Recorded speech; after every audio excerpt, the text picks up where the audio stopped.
You are 15 years old. Somebody just told you to enjoy being a kid while it lasts. And you nodded because that's what you're supposed to do. But some part of you didn't fully agree. You're not a kid in the way that phrase means it. You have a phone with a banking app on it if you want one.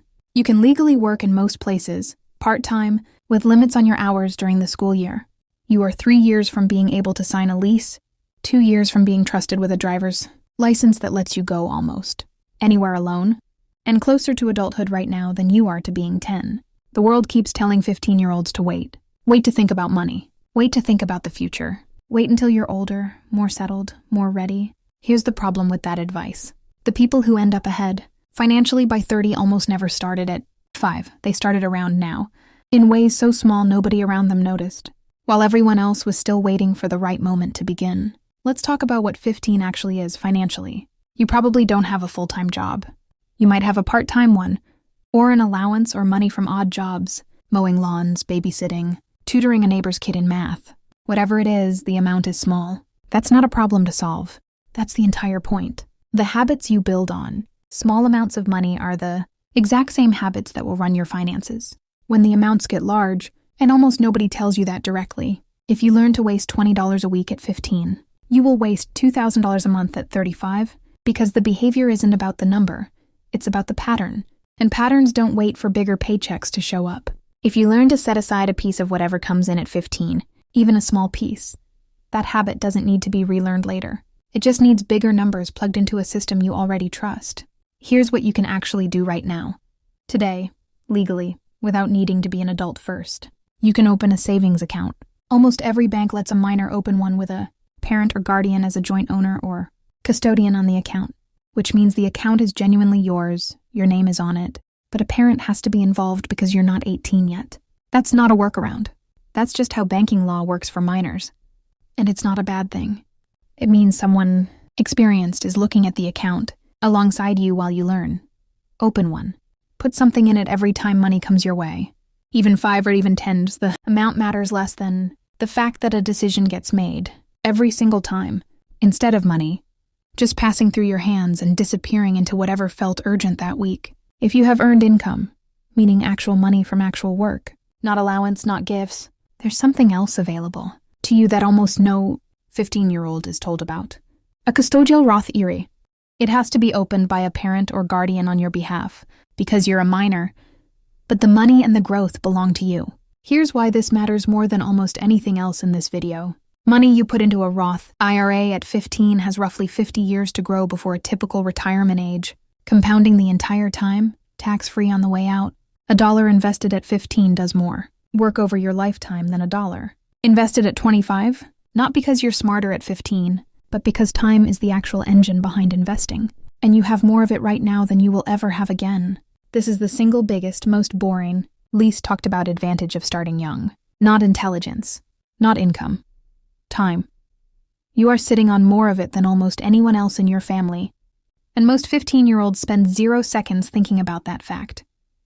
You don't need a lot of money to start. You need a habit and a system, and those cost nothing. Say you make $60 in a good week from a part-time job or odd jobs. You don't need to save half of it to matter. Even setting aside $10 of that, consistently, every time money comes in, builds the exact muscle that separates people who accumulate wealth from people who never quite manage to, regardless of how much they eventually earn. The muscle isn't the money. The muscle is the pause before spending. The 2 seconds where you decide on purpose instead of by default. That pause is free. It costs nothing to practice. Most adults never learned it. Not because they're bad with money, but because nobody taught them to practice it small, early, before the stakes got real. Let's talk about what not to do, because this matters just as much as what to do. You don't need a credit card at 15. You legally can't get one in your own name yet anyway, not until 18, and even then not without proof of income or a cosigner. That's not the industry keeping you out of something good. Credit cards are a tool, and like most financial tools, they're neutral, neither good nor bad on their own. But they punish inexperience harder than almost anything else in personal finance, with interest rates that can turn a $200 mistake into an $800 mistake if it sits unpaid long enough. You have time before you need to learn that tool. Don't rush toward it. You also don't need to start day trading, or investing in whatever a video told you was about to explode, or putting real money into anything you don't fully understand just because someone online made it sound exciting. The version of investing that actually builds wealth over a lifetime is almost aggressively boring. Broad, diversified index funds, held for decades, added to consistently. It will never trend on social media because there's no dramatic story in it. Just a slow line going up over a very long time.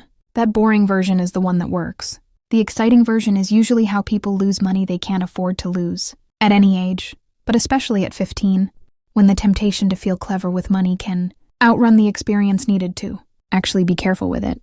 Here's something else worth saying plainly, because it doesn't get said enough to people your age. You are allowed to not be good at this yet. Nobody expects a 15-year-old to understand tax brackets or asset allocation or the difference between a Roth and a traditional retirement account without being taught. The point of starting now isn't mastery. It's exposure. It's making the language and the habits familiar early enough that by the time real money and real decisions show up in your 20s, none of it feels foreign.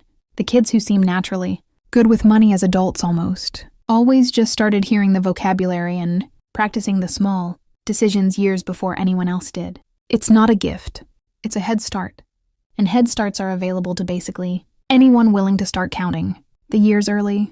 Think about the version of you at 25 for a second. Not a fantasy version, a realistic one. That version of you either has 10 years of small financial habits behind them, or has 0 years, and is starting from the exact same place you're standing in right now, just a decade later, with a decade less time for compounding to work, and a decade more of habits that might need to be unlearned first. The gap between those two versions of you isn't about talent. It's not about which one is smarter or works harder. It's about which one started the pause, the habit, the small custodial account, the small consistent contribution at 15 instead of at 25, 10 years, at almost any reasonable rate of return, is the difference between a retirement account that feels comfortable and one that feels like it started too late to catch up.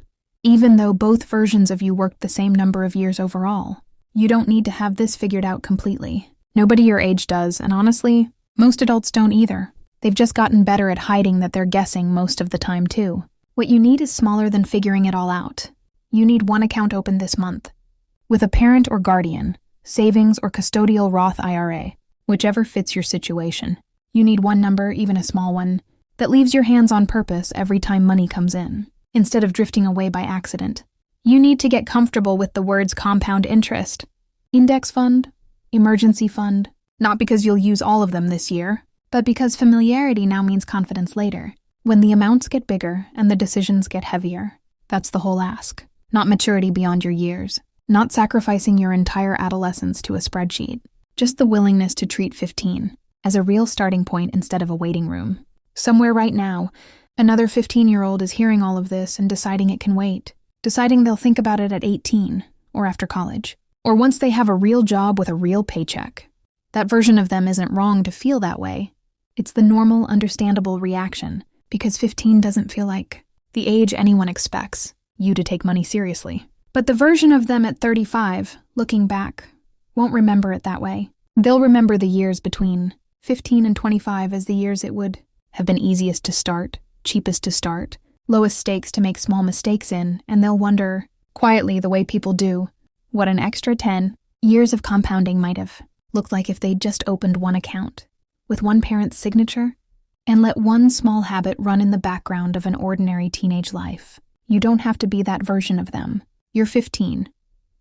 You're not a kid in the way people mean when they tell you to wait. Your financial journey doesn't start when you turn 18, or when you get your first real job, or when everything finally feels serious enough. It starts whenever you decide. The small amount in your hand right now is worth a decision instead of a shrug. For most people, that decision comes years later than it needed to. It doesn't have to for you.